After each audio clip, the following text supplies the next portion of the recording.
what we have here are some two-dimensional shapes which are taped to barbecue skewers. I got a rectangle taped to a barbecue skewer, likewise a triangle, for some reason taped to a barbecue skewer, and then finally we've got a semicircle taped to a skewer. Okay, so the question here is, if I take this two-dimensional figure here and I rotate it around this axis, it's going to trace out a three-dimensional solid in space. What shape is that going to make? When I spin this thing around, yeah, this is a two-dimensional figure. Got it.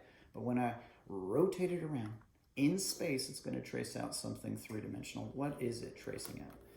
We'll take a look at this bottom edge that's right here. This bottom edge, whenever it rotates around, it's going to trace out a circle.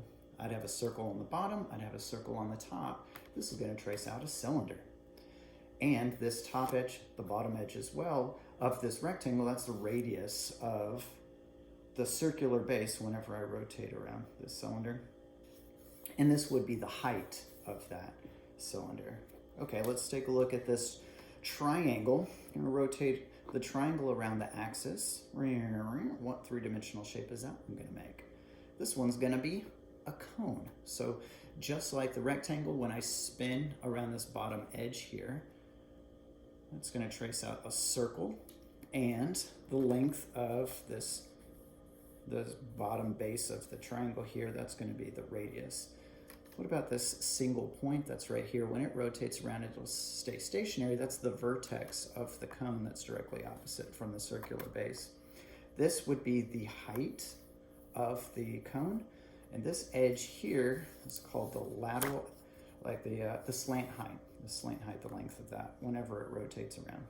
All right, and lastly, we have ourselves a semicircle. I'm going to rotate the semicircle around this axis. What three-dimensional shape does that make?